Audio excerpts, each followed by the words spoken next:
Միջազգային սահմանների փոփոխությունը կարմիր գիծ է Իրանի համար, Հայաստանի եւ Իրանի անվտանգությունը փոխկապակցված է միմյանց։ Այս մասին Հայք-Իրան հազարամյա հարևանություն թեմայով միջազգային համաժողովի ժամանակ հայտարարեց Հայաստանում Իրանի արտակարգ եւ լիազոր դեսպան Մեհդի Սոփանին։ Երկու երկրների դարավոր բարեկամությունն էլ ավելի ամրապնդելու եւ ժողովուրդների մշակութային ու պատմական ժառանգության հանրայնացմանը նպաստելու եւ անվտանգային ու մյուս ոլորտներում նոր գործակցություններ ստեղծելու համար մեկ հարթակում են հավաքվել Հայաստանի եւ Իրանի առաջատար փորձագետները։ Իրանի դեսպանը եւս մեկ անգամ վերահաստատեց Հայաստանի Սյունիքի մարզի անձեռնմխելիությունը բխում է Իրանի շահերից։ Ըստ նրա Երևանն ու Թեհրանը փոխլրացնում են միմյանց։ Հայաստանը կարող է Իրանին կապել Սև ծովի, իսկ Իրանը Հայաստանին Պարսից ծոցի եւ Հնդկաստանի հետ, ասաց Մեհդի Սոփանին եւ հավելեց. Իրանի համար Հայաստանը միայն 3 միլիոնանոց շուկա չէ, այլ հարթակ ԵԱՏՄ 200 միլիոնանոց շուկա մուտք գործելու համար։ Իրանը քննարկում է Հայաստանից էլեկտրաէներգիայի ներմուծման եւ այդ երկիր գազի արտահանման ավելացման հարցը։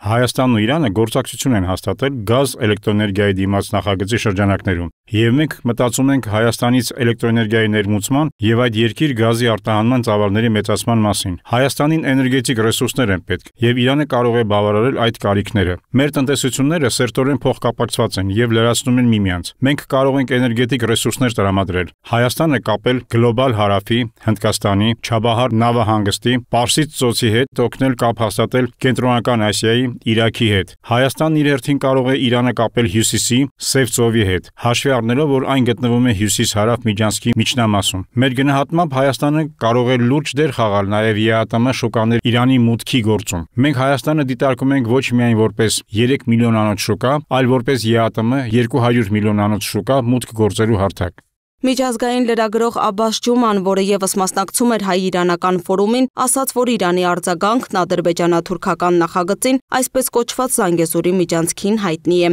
Նրա խոսքով Իրանի համար սա կարմիր գիծ է եւ այս առումով Հայաստանն ու Իրանը նույն ճանապարհին են։ Ջուման նշեց, որ Իրանը միջդրական դիրքորոշում է ցուցաբերել հայ հասարակության, Հայաստանի եւ հայկական քաղաքականության նկատմամբ։ Իրանը միշտ հայության մեջ աջակցություն է գտել առօրյա տնտեսական եւ քաղաքական մակարդակներում։ Հայաստանն ու Իրանը բարեկամներ են, որոնց հարաբերություններն ավելի քան 2,500 տարվա վաղեմություն ունեն։ Այսօր նրանք հաստատել են ամենասերտ կապը՝ մտավոր, քաղաքական եւ տնտեսական, այդ թվում շուկան, անվտանգության ոլորտը, ընդհանուր տարածաշրջանային շահերը, ընդհանուր սպառնալիքները։ Իդեպ բոլորիս է հայտնի, որ միջազգային սահմանների փոփոխությունը կարմիր գիծ է Իրանի համար։ FPS ընկերության գործադիր տնօրեն Մուստաֆա Տալեփբուրի գնահատմամբ Իրանն ու Հայաստանը ունեն կարևոր աշխարհատնտեսական եւ աշխարհաքաղաքական դիրքեր։ Հետևաբար Թեհրանն աշխատում է ամրապնդելու հարաբերությունները Հայաստանի հետ։ Ըստ նրա Իրանի կառավարությունը հատկապես Ղարաբաղյան պատերազմի եւ այսպես կոչված Զանգեզուրի միջանցքի վերաբերյալ հայտարարում է, որ չի թույլատրի որևէ երկրի վտանգել կամ խախտել Իրանի եւ Հայաստանի միջև սահմանները։ Իրանը լիովին աջակցում է Հայաստանի տարածքային ամբողջականությանը։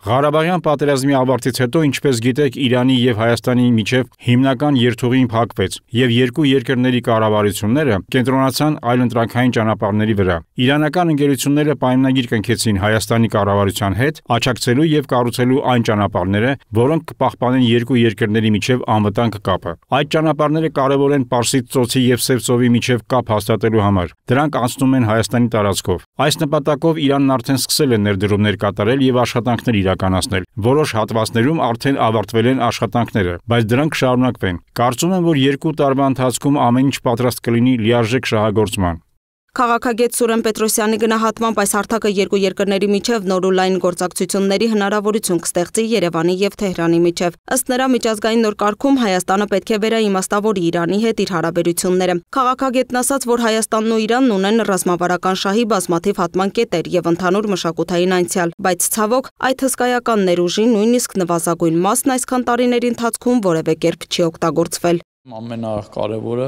որ արդյունավետ կլինի, դա քաղաքական եւ անվտանգային հարթությունն է, որից հետո արդեն մշակութային, տնտեսական, թեպետ բոլորը միմյանց հետ սերտորեն փոխկապակցված են, չի կարելի առանձնացնել ինչ-որ մեկը, բայց ընդհանուր այդ շահը կամ օգուտը, որը որ կարող է դրսևորվել, դա առաջին հերթին անվտանգային միջավայրն է։ Անվտանգությունը մենք չպետք է միայն սահմանափակենք ռազմական անվտանգություն ասելով, որտեղ անվտանգությունը ֆիզիկականից մինչև հոգևոր լինում է եւ ընդգրկում է բոլոր ասպեկտները մշակույթից մինչև ռազմական կոմպոնենտ։ Իրանի եւ Հայաստանի միջև դարերի ընթացքում տարբեր ոլորտներում եղել են գործակցություններ, բայց այն պետք է լինի ոչ միայն անվտանգության, տնտեսության ու քաղաքականության ոլորտներում, այլ բազմաշերտ ձևով, մշակույթի ոլորտում եւս։ Այժմ մշակույթի ոլորտում Հայաստանի հետ Իրանի հարաբերությունների մակարդակն այնքան էլ բավարար չէ, քանի որ մեր ժողովուրդները դարեր շարունակ շատ ավելի սերտ կապեր են ունեցել։ Ուստի մենք պետք է փորձենք զարգացնել այս հարաբերությունները դրական ուղղությամբ եւ օգտագործենք այս ներուժը հաջողություն հասնելու համար։ Փորձագետները նշեցին, որ երկու երկրների շահերը համընկնում են տարբեր ոլորտներում, սկսած քաղաքականից մինչև մշակութային ու գիտական։ Ներկայում Երևանն ու Թեհրանը մեկը մյուսի աջակցության ու պաշտպանության կարիքն ունեն։ Հետևաբար այսպիսի հարթակներն անհրաժեշտ են նոր գործակցությունների համար։ Լուսինե Գրիգորյան, Տիգրան Ղազարյան, Free News, Ազատ լուրեր։